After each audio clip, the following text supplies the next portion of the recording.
जळगाव विधान परिषदेमध्ये चौरंगी लढत पाहायला मिळते आहे आणि या लढतीमध्ये शिवसेना शिंदे गटाचे बंडखोर उमेदवार रेश्मा काळे यांचे उमेदवार कायम आहे आणि महायुतीच्या उमेदवारासोबत त्यांची या ठिकाणी लढत होणार आहे।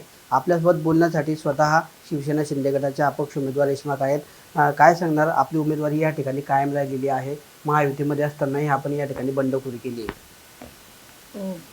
माझं जे निर्णय आहे मी काहीच माघार घेणार नाही। माघार जर घ्यायची असती तर मी कालच घेतली असती, पण आणि कोणत्याच पक्षाला माझा काही पाठिंबा नाही आहे। हे लढाई जी मी घेतलेली आहे ते पूर्णपणे पूर्ण करेल। या लढाईमध्ये एक तो जीतेंगे या हारेंगे। आपण नाशिकची जागा जी आहे भाजपने बंडखोरी केली होती, त्या ठिकाणी जर त्यांनी माघार घेतली असती तर आपण या ठिकाणी माघार घेतली असती का? हो नक्कीच। जर त्यांना आमचं म्हणजे शिवसेनाचे माघार घेतली असती, त्यांच्या विरुद्ध जे त्यांनी केलेलं आहे फॉर्म त्यांनी माघार घेतली असती तर मी सुद्धा म्हणजे विचार केला असता त्या गोष्टींवर। पण मग त्याचमुळे आपली उमेदवारी कायम राहिली का? तिकडे भाजपची उमेदवारी कायम राहिली म्हणून जळगावमध्ये आपली शिवसेनेची उमेदवारी कायम राहिली का? हे बघा, सर्व आधी त्यांना बंडखोरी केलेली आहे। माझा फॉर्म तर 7 मिनिटं आधी मी सबमिट केलेला आहे, तर माझा फॉर्म कायमच राहील। हे बंडखोरीचं हे त्यांना सुरुवात केलेली आहे। अच्छा, तर त्यांनी भाजपने ठरवून केलं असं वाटतंय का तुम्हाला तुमच्या विरुद्ध?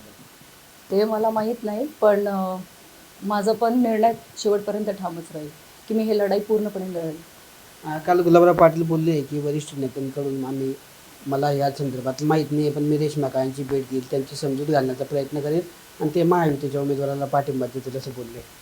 मला अजून कोणताही फोन आलेला नाही आहे आणि मी जसं वरिष्ठांचे फोन आले होते कालच, तरी मी माघार घेतलेली नाही, पण मी परत त्यांच्याशी क्षमस्व आहेत। मी आतापर्यंत म्हणजे पाठिंबा देणार नाही। तुमची उमेदवारी कायम राहील शेवटपर्यंत?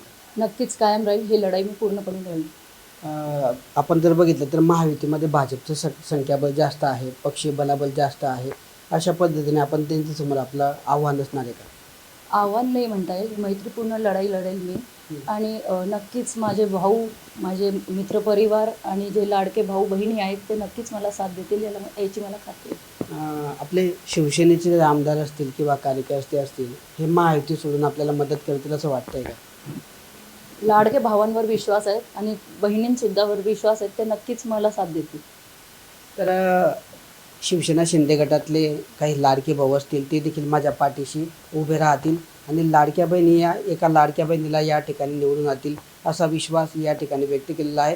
शेवटपर्यंत निवडणुकीमधून माघार घेणार नाही। काल देखील नेत्यांचे फोन आले होते, काल माफी मागितली, यापुढेही नेत्यांचे फोन आले तर मी आतापासूनच त्यांची माफी मागते।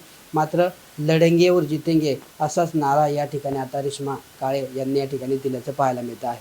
किशोर पाटील, TV9 मराठी, जळगाव।